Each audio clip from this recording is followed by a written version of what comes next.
Hello, my name's Florence. Welcome to the theobspod. I'm an NHS obstetrician, hoping to share some thoughts and experiences about my working life. Perhaps you enjoy Call the Midwife, maybe birth fascinates you, or you're simply curious about what exactly an obstetrician is. You might be pregnant and preparing for birth. Perhaps you work in maternity and want to know what makes your obstetric colleagues tick, or you want some fresh ideas and inspiration. Whichever of these is the case, and for that matter, anyone else that's interested, the theobspod is for you.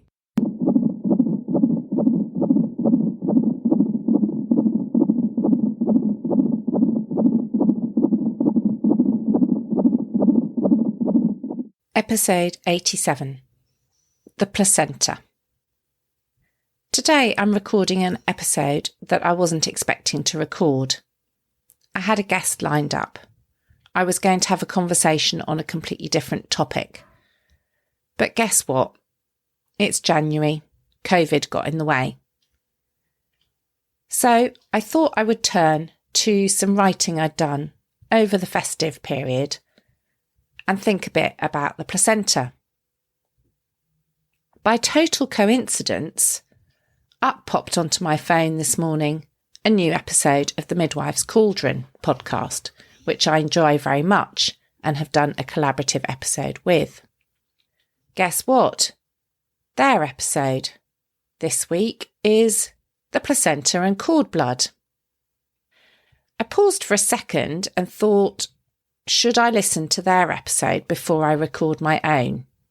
Would that make a richer episode?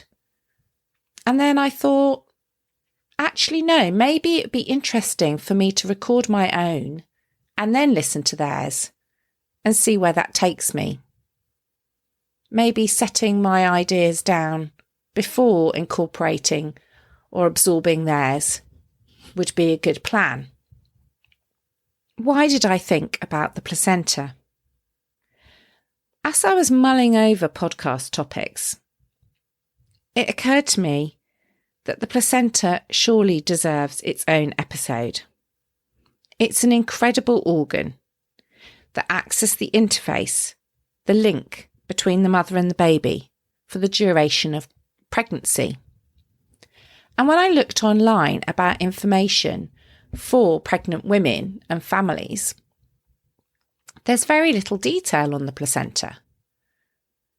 This made me think that maybe the placenta and a bit more depth on the placenta might be something that would be of interest to women during their pregnancy. Here goes. What is it? It's difficult to answer that question because you may have to go into immense detail. And so to try and answer that question, I've delved back into my embryology and basic science textbook that I last used to take my Part 1 membership of the Royal College of Obstetricians and Gynecologists nearly 30 years ago. I've used that book as a little refresher. Essentially, when the egg is fertilised, it forms a bundle of cells known as a blastocyst, and this proliferates to form the trophoblastic cell mass, a bigger bundle of cells basically. These cells infiltrate between the cells of the endometrial epithelium, that is the lining of the womb, which at that point in the menstrual cycle is kind of prepped, ready for implantation. So the cells of the trophoblastic cell mass, the fertilised egg, and the endometrial epithelium come together. And 10 to 12 days after ovulation, this implantation occurs. The trophoblast, so that's the cells from the fertilised egg, then change into two types of cells. The cytotrophoblast and the syncytiotrophoblast. And these two types of cell lines are slightly different. The syncytiotrophoblast is multinucleated and without clear cell membranes. That means there are lots of nuclei with the genetic material and the cells are kind of fused together. And that means that by 10 to 13 days after ovulation, after the release of the egg, a series of intercommunicating clefts or lacunae, little lakes, are already starting to form, engulfing and enclosing endometrial capillaries, so little blood vessels in the mother's lining of the womb. 10 to 13 days after ovulation. Wow, that's pretty impressive. The blood vessels become eroded, worn away, and the lacunae will later become filled with maternal blood. The syncytial trophoblast is in columns, which separates these little lacunae, and will later become the villi, the little finger-like projections which aid absorption. Maybe I've completely lost you by now. Growth of the cytotrophoblast, remember that's the other cell line, anchors to the decidua of the basal plate. So that means that's anchoring to the bottom of the endometrium. And then cells from the embryo develop blood vessels which come up within the villi, the little finger-like projections, and the first villus finger-like structures are present by day 21. You get the idea. Essentially, lots of different layers of cells are changing, folding, developing into different structures and attaching to the mother's lining of the womb as they go. And this is happening incredibly fast. Some of the cells then grow into the uterine spiral arteries. These are arteries that are spiraled in the womb, and they destroy the muscular blood vessel wall, so that instead of looking like a normal sort of artery, they're much wider, they're dilated, and that allows for a greatly increased blood flow, which makes sense because the woman is going to need to pump a lot of blood through the placenta for the growing baby. There's a further invasion and erosion of the intramyometrial section of the spiral arteries. This is the section of the arteries that's within the muscle wall of the womb. And this happens at the end of the 4th month, so between 16 and 20 weeks. This transforms the coiled spiral arteries with muscular walls into funnel-shaped, flaccid uteroplacental arteries, which can accommodate this massively increased blood flow in the placenta. While this is happening, during the 3rd month of pregnancy, the placental septa appear, dividing the maternal surface into 15 to 20 lobes. The lobes aren't structurally or functionally important. The lobules are. These are smaller, and these are significant because each one is supplied by a single uteroplacental artery. So the blood from the mother flows up into the central hollow core of the lobule, and then the blood disperses outwards, where the maternal blood comes into contact with the villi. Remember those finger-like projections which have come from the embryo, and this is where capillary exchange can occur.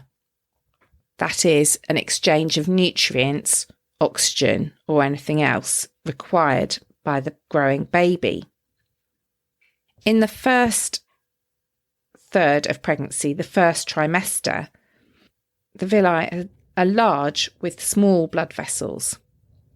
But by the end of the 3rd trimester, the end of pregnancy, the villi are much smaller with much larger, thinner-walled blood vessels, enabling much more exchange across the placenta. This means there's a much larger surface area of the mother's blood in contact with that of the baby.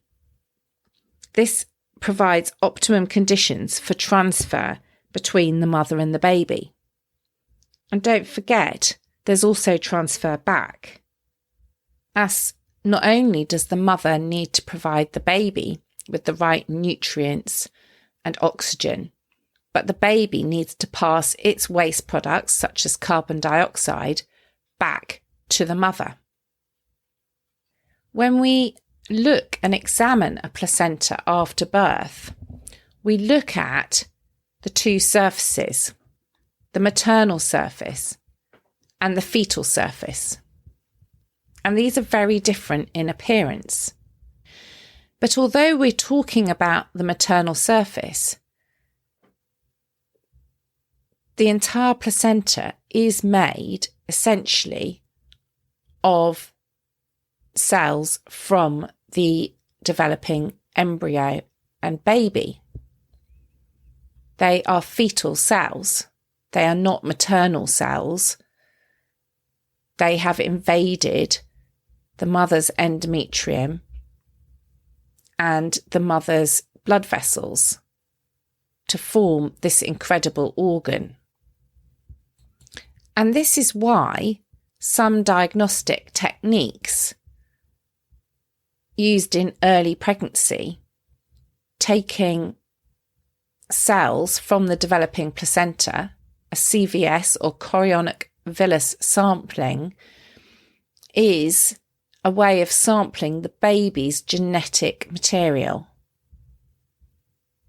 Because taking tissue from the placenta is taking the same genetic material as that of the developing embryo or baby.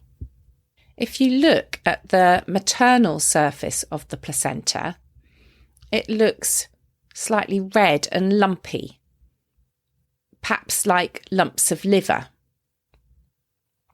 But it's not really the same consistency as liver. But it's got that sort of rough look, like a piece of meat. And it is organised into lobes.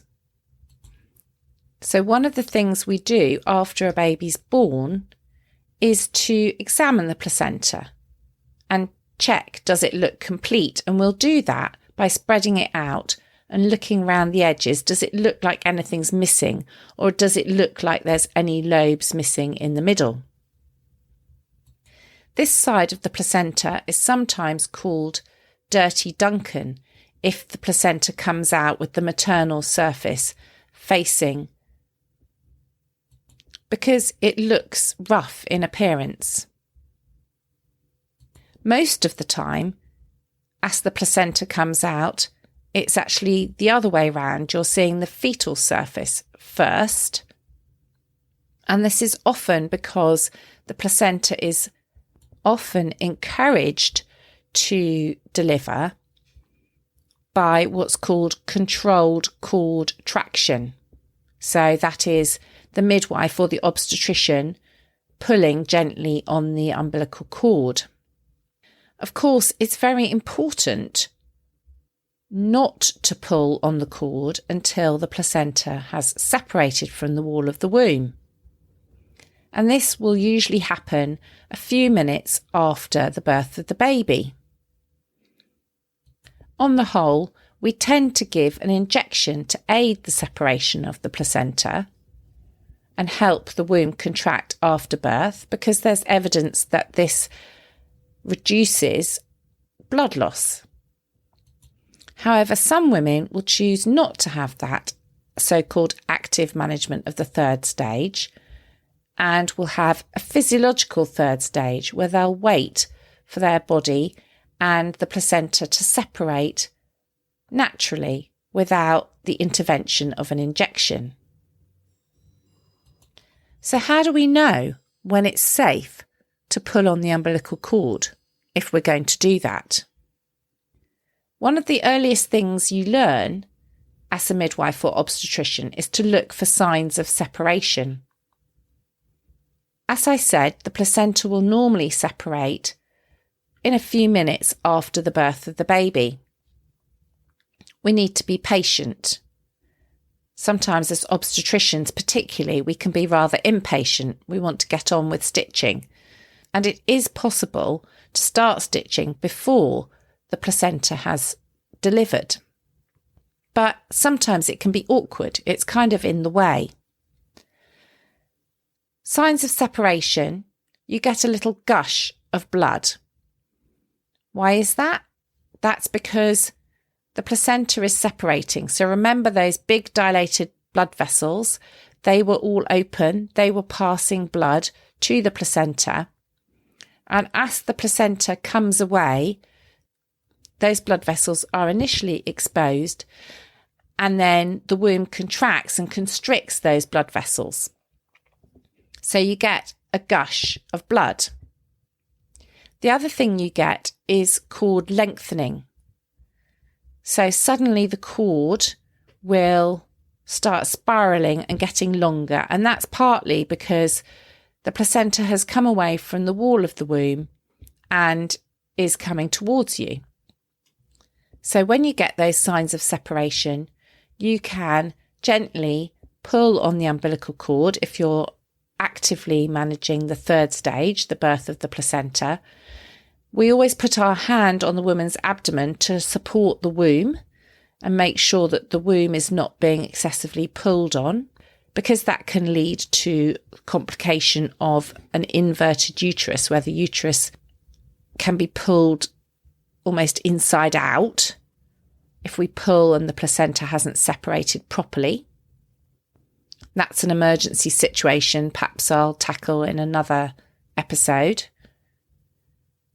So we'll gently support the womb with one hand and pull gently on the umbilical cord with the other hand, and the placenta will be born shiny schultz, as we call it, with the membranes folded over the placenta. So you're seeing the placenta emerge with the umbilical cord and the shiny surface, which has been against the baby, coming out first, the fetal side first, and the membranes first. So what are these membranes? They look a little bit like cling film. Going back to our embryology development, at that very early stage of development, that blastocyst, that bundle of cells, forms a fluid-filled cavity, separating the primary trophoblastic cell mass, which will become the embryo or the baby, from the other trophoblastic cell mass that will become the placenta. These cells go through a series of changes and a series of cystic structures, which are way too complex for me to describe in detail. But eventually they will form the amniotic cavity, and therefore the amniotic fluid and the amniotic membrane. So what is this fluid and where does it come from? Originally, the amniotic fluid is just transudate. That's fluid that's passing through the fetal skin and cord.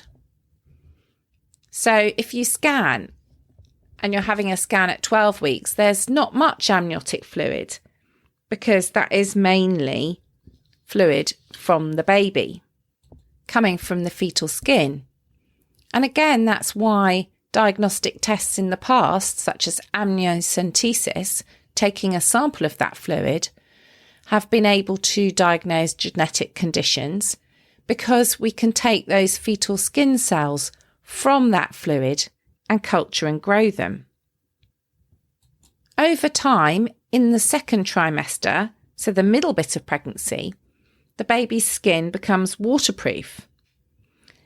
And at that point, the amniotic fluid becomes increasingly fetal urine and lung secretion. The amount of fluid is constantly recycled. So the baby swallows it and then pees it out. And there's a gradual increase in the amount of fluid. So around 12 weeks, there might be only about 50 millilitres of amniotic fluid. By the time we're at the end of pregnancy, there's nearly a litre of fluid. So the baby's cushioned beautifully, like being sat in a balloon full of water. Right, we've talked a fair bit about the structure of the placenta and those membranes. What about function? because that's really what this complicated structure is all about. Everything the growing baby needs comes from the mother's blood across the placenta. And as I've mentioned, there's also exchange backwards in the opposite direction, waste products from the baby being passed back into the mother's blood and excreted through her kidneys and lungs. It used to be thought that the placenta was a massive filter with passive transfer across it, just determined by how many layers of cells there were. However, the placenta is actually a relative barrier. Some things do not cross it, and the amount it can transfer depends on the surface area exposed to the blood in the placental bed and the maternal blood flow. And this all reaches a maximum at 37 weeks. Most things cross the placenta, and this can be very useful. For example, in the rare situation where a baby has an abnormal heart rhythm, we can give medication to the mother in such a dose that it will cross the placenta and correct the baby's heartbeat. We can give antibiotics to a mother during labour, for example, for group B strep infection. And we can be confident that that is going to cross the placenta and treat the baby. Of course, this does mean that some drugs we need to be cautious about their use in pregnancy because we know they will cross the placenta. And in small amounts, most drugs will be absolutely fine, but we know that there are some drugs that shouldn't be taken in pregnancy, such as valproate, because of the effect on the growth and development of the baby.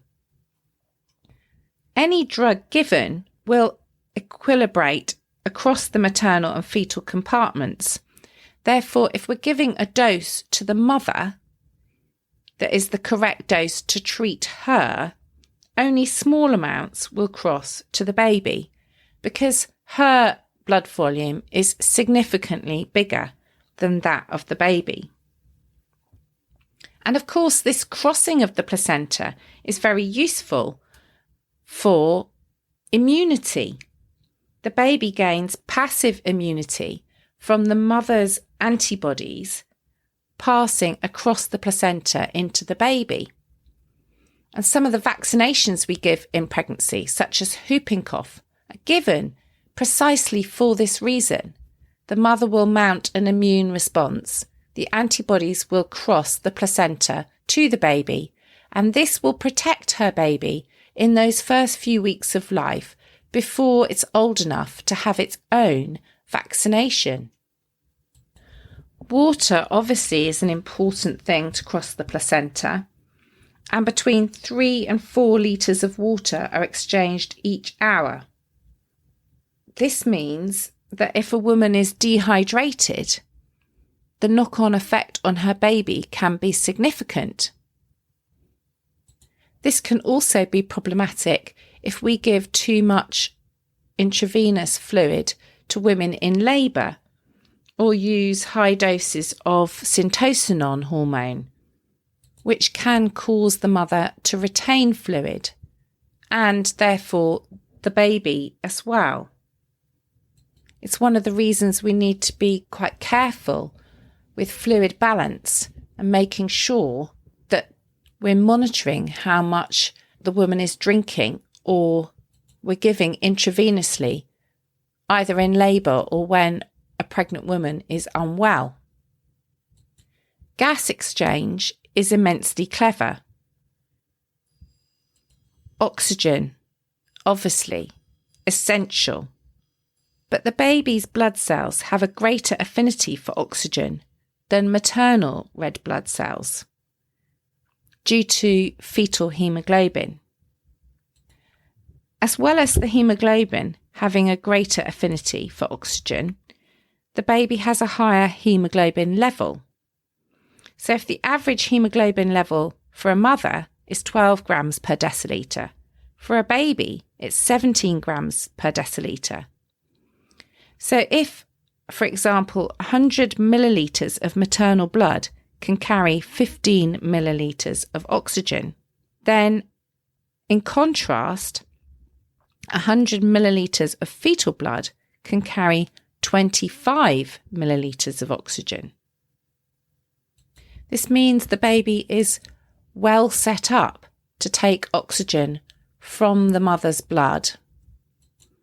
In return, carbon dioxide, the waste product from the baby, is very soluble and can pass back into the maternal red blood cells. Some of the carbon dioxide is physically in solution and some of it is buffered by the fetal haemoglobin, so that there's only a small drop in the pH, the acidity of the baby, and the baby is enabled to carry more carbon dioxide. As the baby gets more acidic, in the case of hypoxia, lack of oxygen, the baby can compensate so that the oxygen dissociation curve shifts to the right, so that at any oxygen level, more oxygen is released from the fetal haemoglobin to the tissues. This means the vital tissues and organs of the baby get the oxygen supply they need, and then the fetal haemoglobin is also ready to buffer and mop up the resulting acid.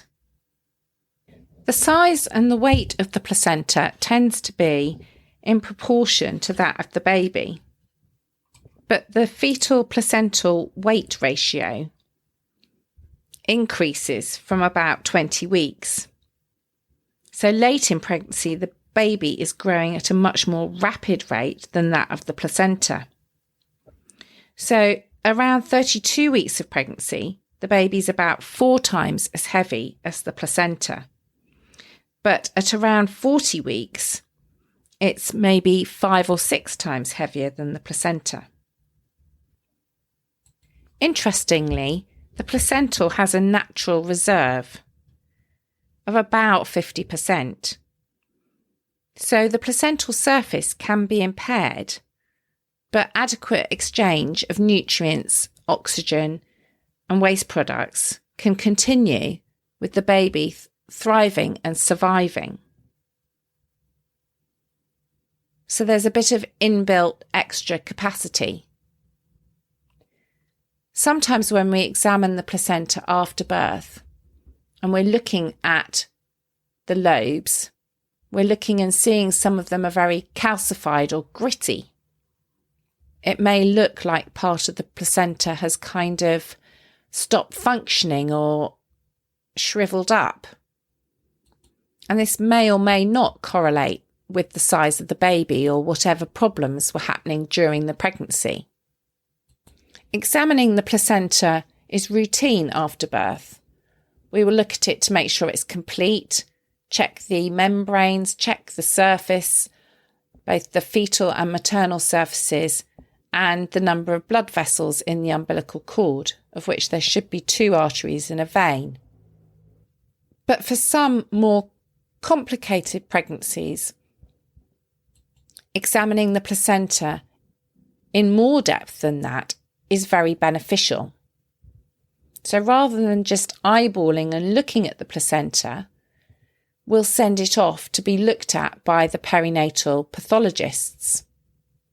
They'll take sections of the placenta and examine it under the microscope. And this may be useful if we think the baby is very growth restricted or the baby is in poor condition at birth, and is particularly important in the very sad situation in which a baby has died. We're starting to understand much more about how the placenta functions.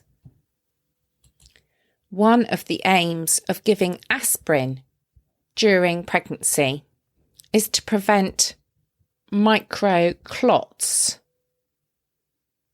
and aid that invasion of those spiral arteries and the development of the blood vessels within the placenta. Over the course of my career, we've gone from much more perfunctory examination of the placenta under the microscope to much more detailed analysis, discovering that some placental conditions are immune mediated.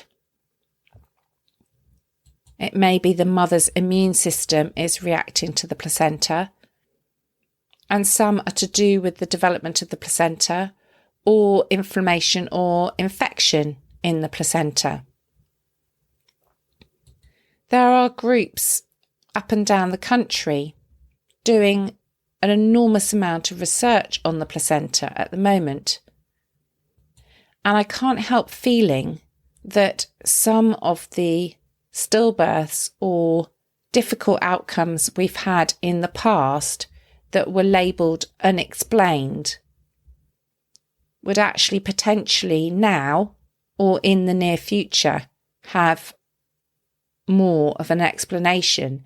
And along with that more explanation, hopefully more we can do for those parents or for those people having pregnancies with those sorts of complications in the future.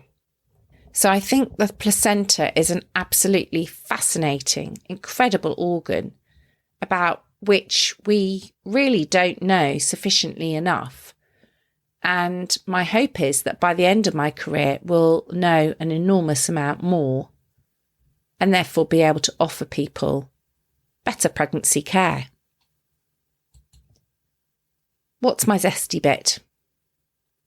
I think my zesty bit has to be have respect for the placenta. The placenta is an incredible organ. If you're a healthcare worker, make sure you offer to show families their placenta. I've certainly had women who've said, I would have liked to see that. I would have liked to understand what's been keeping my baby alive all these months and growing my baby. So be curious if you're having a baby. Maybe ask to have a look at the placenta. And if you're a healthcare professional, be curious if there's been a problem with the growth of the baby or the baby's unwell at birth, but you don't understand why. See if you can get the placenta examined by your local perinatal pathologist. We're very, very fortunate in the last few years. Our pathologist has started coming to our perinatal meetings and talking us through what he's finding in the placentas that we're sending. And we've been sending far more placentas, some of which has been helpful in giving us information to help women in future pregnancies, or to give information and understanding about why something happened or what happened. Perinatal pathologists are an incredibly rare resource, very specialised team, but ours has really welcomed having more dialogue, more conversation with us as clinicians, and it's been really interesting for us too. Maybe that was a bit rambly. My zesty bit might be look at the placenta, think about the placenta, build a relationship with your perinatal pathologist if you are lucky enough to have one that would like to build a relationship with you, and watch this space in terms of research on the placenta, because I think there are going to be really exciting developments in the next few years. I do hope you've enjoyed listening to this episode of the theobspod.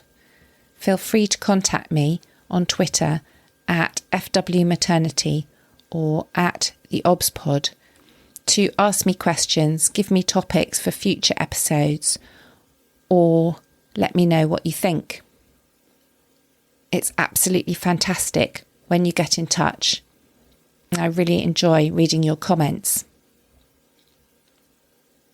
As usual, I've tried to include in the programme notes some extra reading about this particular topic, both for professionals working in maternity care and for pregnant women using services.